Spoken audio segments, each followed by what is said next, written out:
Serial की आने वाली कहानी में राजनंदिनी से जुड़ा हुआ मंगलसूत्र अब सिर्फ एक गहना नहीं रहा, बल्कि एक ऐसे राज की सबसे बड़ी निशानी बन चुका है जो आर्यावर्धन की पूरी जिंदगी को हिला सकता है। सोचिए, एक नई दुल्हन अनु को अपने शौहर की मरहूम पहली बीवी का मंगलसूत्र मिलता है। पहली नजर में ये किसी दुआ या काबूलियत की निशानी लगती है, लेकिन अगर ये किसी तोहफे के बजाय बदले की शुरुआत हो तो? आज के इस डीप डाइव एनालिसिस में हम इसी मिस्टीरियस मंगलसूत्र के पीछे छुपे राज को समझने की कोशिश करेंगे।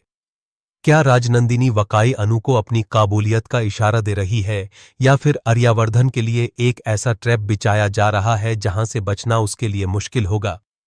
सबसे पहले बात करते हैं उस शॉकिंग मोमेंट की जब अनु के पास राजनंदिनी का वही मंगलसूत्र पहुंचता है।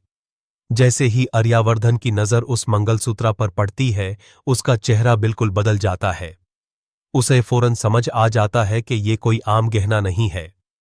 ये वही मंगलसूत्र है जो कभी उसने राजनंदिनी को पहनाया था। यहां आर्यावर्धन का सवाल बहुत इंपॉर्टेंट है।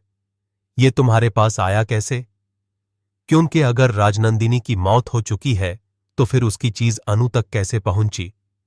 क्या ये वाकई कोई सुपरनैचुरल इशारा है, या फिर इसके पीछे कोई ऐसा राज है जो अभी सबकी नजरों से छुपा हुआ है? दूसरी तरफ अनु इस पूरी सिचुएशन को बिल्कुल अलग नजरिए से देख रही है। उसके लिए राजनंदिनी का सामने आना कोई डरावना वाकया नहीं, बल्कि एक अजीब लेकिन रूहानी तजुर्बा बन चुका है। काल अष्टमी की रात के ख्वाब, राजनंदिनी का नजर आना और फिर उस मंगलसूत्र तक अनु का पहुंचना, ये सब चीजें मिलकर एक बहुत गहरा कनेक्शन क्रिएट करती हैं। और जब घर की बड़ी औरत इस वाकये को अनु की कबूलियत और राजनंदिनी की रजामंदी का नाम देती है, तो अनु का डर भी धीरे धीरे कम होने लगता है। उसे लगने लगता है कि शायद राजनंदिनी उसकी दुश्मन नहीं, बल्कि उसे एक्सेप्ट कर चुकी है। लेकिन यहीं पर कहानी का सबसे डेंजरस ट्विस्ट छुपा हुआ हो सकता है। अनु जिस चीज को ब्लेसिंग समझ रही है, मुमकिन है वही आर्यावर्धन के लिए वार्निंग हो।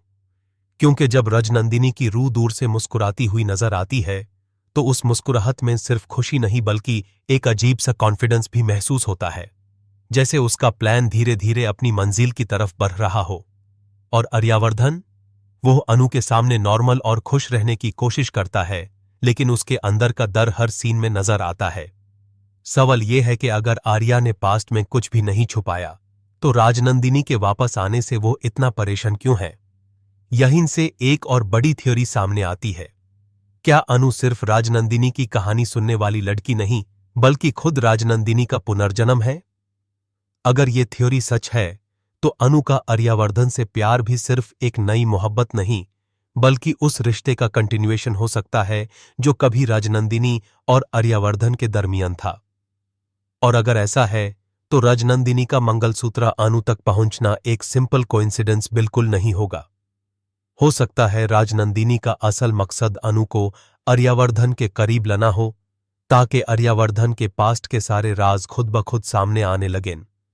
क्योंकि अनु की मासूमियत ही अब आर्यावर्धन के खिलाफ सबसे पावरफुल वेपन बन सकती है।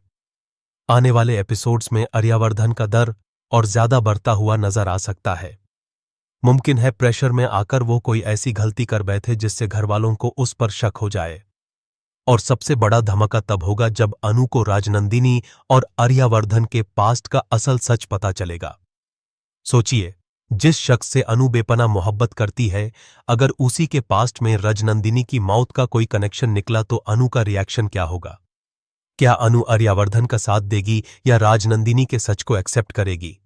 क्या राजनंदिनी वाकई बदला लेने वापस आई है? और क्या मंगलसूत्र उसकी पहली चाल है? अब कहानी सिर्फ एक लव स्टोरी नहीं रही। ये पास्ट, रीबर्थ, रिवेंज और हिडन सीक्रेट्स का ऐसा डेंजरस गेम बन चुकी है जहां अगला राज किसी भी वक्त पूरे वर्धन हाउस को हिला सकता है। आने वाले एपिसोड्स में असली सच क्या सामने आता है, ये देखना वाकई बहुत एक्साइटिंग होगा। आपको क्या लगता है, अनु राजनंदिनी का पुनर्जन्म है या इसके पीछे कोई और बड़ी साजिश है? अपनी राय कमेंट्स में जरूर बताएं और तुम से तुम तक की हर लेटेस्ट अपडेट के लिए हमारे साथ जुड़े रहिए।